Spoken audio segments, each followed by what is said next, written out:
Hello बेटा। Yes, देखो Gauss के नियम का अनुप्रयोग एक किया था हमने समरूप आवेशित तार के कारण, और दूसरा जो अनुप्रयोग है वो है सीट वाला, जिसको बोलते हैं समतल चद्र के कारण।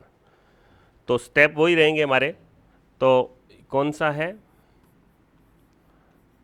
समरूप आवेशित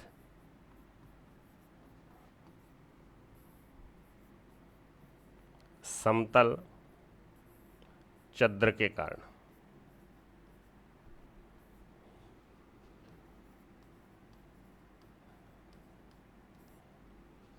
विद्युत क्षेत्र की तीव्रता।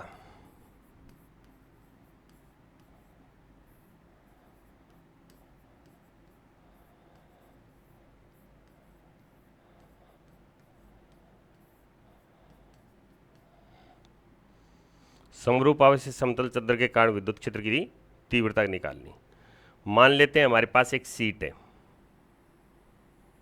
ये सीट है।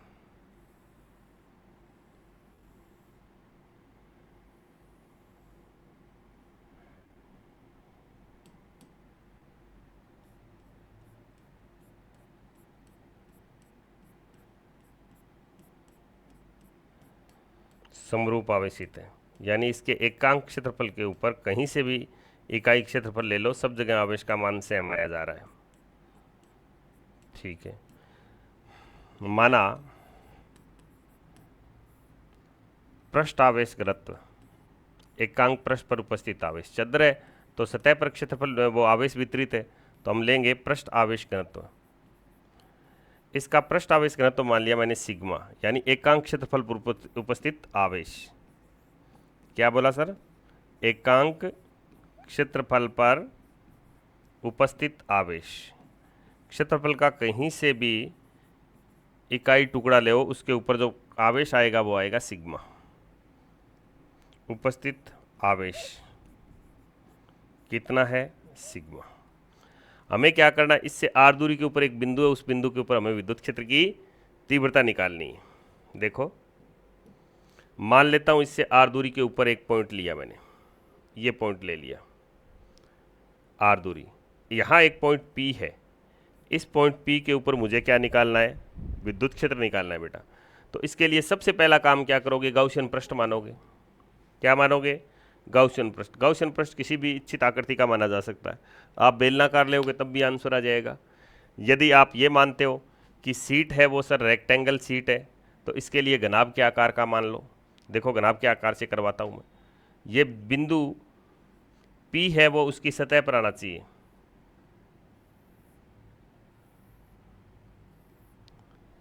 और वो गाउसियन पृष्ठ है वो उस चीज़ को, ये एलिमेंट दो भागों में तोड़े, तो आधा भाग इधर और आधा भाग पीछे। ये ये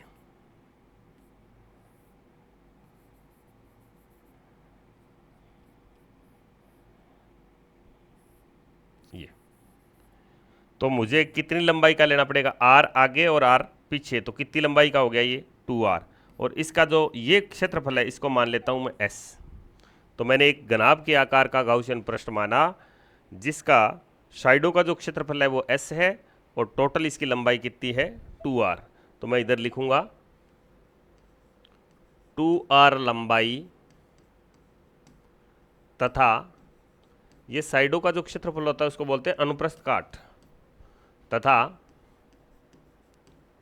अनुप्रस्थ काट S के किसकी कल्पना कर रहे हैं सर? गाउसियन पृष्ठ की। गाउसियन पृष्ठ की कल्पना करते हैं, चित्रानुसार कल्पना करते हैं। ठीक है, आगे देखो बेटा, मेरे को किसकी आवश्यकता पड़ेगी? मेरे को आवश्यकता पड़ेगी सिग्मा क्यू की, यानी इस गाउसियन पृष्ठ में कितना आवेश आया? क्या टोटल आवेश आ गया? नहीं सर, टोटल आवेश तो नहीं आया। ये बेटा कितना है? S। तो ये यहां से इसको कितना काटेगा? यहां से इसको ये S ही काटेगा, S काटेगा।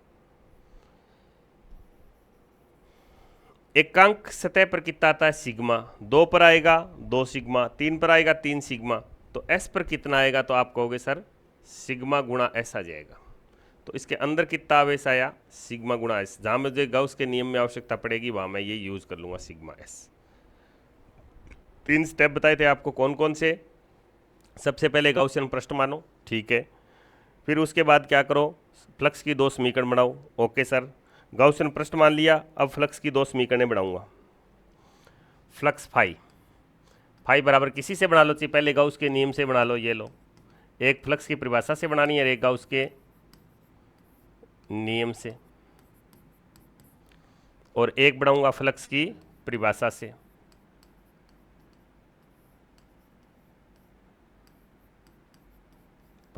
According to the definition of Gaussian flux, electric flux. तो गाउस के नियम से फाई बराबर sigma q upon epsilon naught. Sigma q बेटा अभी निकाला था मैंने, सिग्मा क्यू क्या था, सिग्मा क्यू था ये सिग्मा और एस बटा एप्साइलन नॉट। ये समीकरण आपकी 1। इधर से समीकरण नंबर 2 बनाएंगे। फ्लक्स की परिभाषा क्या कहती है, फाई बराबर integration E dot D S. बेटा इसमें भी पृष्ठ कितने हैं सर, 3 है। तो इंटीग्रेशन ई डी एस कोस, ई डी एस कोस, वही पहले वाला काम, और ई डी एस कोस। अब एंगल देख लेते हैं अपने कितना कितना है, फिर सबको जोड़ देंगे। ये प्लस और ये भी इसमें प्लस हो जाएगा। ये टोटल फ्लक्स आएगा, पहला S1 के लिए, दूसरा S2 के लिए, और बेटा तीसरा S3 के लिए। देखिए ज़रा उस डायग्राम में, देखो बेटा S1 इसको मान लेते हैं, S2 इसको मान लेते हैं, और S3 इस पर ले लेते हैं अल्पांश, ये S3। तो इसके अल्पांश का ds ऊपर होगा, और तीव्रता जैसे ये प्लस है, इधर भी प्लस है, इधर भी प्लस है, तो इधर तीव्रता इधर हो जाएगी, इधर तीव्रता मेरी तरफ हो जाएगी। तो तीव्रता की दिशा कहाँ होती है, अवे फ्रॉम पॉजिटिव। तो इस पर तीव्रता की दिशा इधर हो जाएगी। ये E कितने डिग्री का एंगल आया, 90 का। S3 पर तो आया भैया 90 का। इस पर यह क्षेत्रफल की दिशा, यही तीव्रता की दिशा, E और ds। एंगल कितना बेटा, 0 डिग्री। ठीक है सर। इस पे बेटा ये इधर पड़ता है तो प्लस से अवे फ्रॉम पॉजिटिव, तो तीव्रता की दिशा ये, ओके, और क्षेत्रफल की दिशा इधर ही, ये ds। तो एंगल कितना डिग्री, 0 डिग्री। यहाँ 0 डिग्री एंगल है, यहाँ भी 0 है, और यहाँ एंगल कितना आ रहा है, 90। ओके, यहाँ कितना दूँ, 0 डिग्री। किस पे आया 0 डिग्री, 2 पे 0 आया, S1 में और S2 पर, और S3 पर कितना है, 90 है सर। और जिस पे बेटा 90 है, इस पे 90 है, तो ये क्या हो जाएगा, इट इज़ बिकम 0। ये 0 हो गया। तो फाई इसका मान क्या आएगा, इसका मान आएगा E integration of ds for S1, दूसरे का इंटीग्रेशन E और किसका इंटीग्रेशन ds का, कौन से पृष्ठ के लिए, S2 के लिए, और लास्ट वाला कोस 90 होने से क्या आ गया, 0। तो फाई बराबर ds, ये कितना माना था, ये S माना था, ये रहा S, और ये भी कितना माना था, S। ये भी कितना था, S था। तो ये भी S है और ये भी S है। S1 और S2 का जो समाकलन आएगा ds का S1 और S2 के लिए, वो क्या आएगा, S आएगा। तो ये पूरा S है और ये भी पूरा S है। तो टोटल कितना हो गया, टोटल हो गया 2ES। ये समीकरण नंबर 2। सबसे पहले क्या मानो, गाउसियन पृष्ठ मानो। गाउसियन पृष्ठ के बाद 2 समीकरणें बनाओ, दोनों समीकरण बन गई, दोनों समीकरणों की तुलना कर दो, आंसर आ जाएगा। देखो समीकरण 1 और 2 की तुलना करने पर 1 तथा समीकरण 2 की तुलना करने पर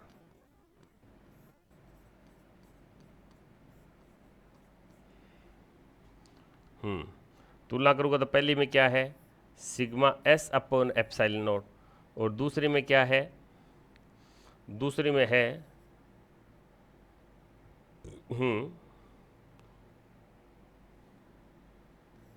2 सिग्मा S। देखो पहली समीकरण तो ये sigma S upon epsilon not, और दूसरी क्या है, 2ES। इसमें क्या है 2ES, 2ES। पहली समीकरण में फ्लक्स ये है, दूसरी में ये है, दोनों फ्लक्स बता रहे हैं तो दोनों को मैंने बराबर रख दिया। अब जो कटता है उसको काटो, सिग्मा कैंसिल बाई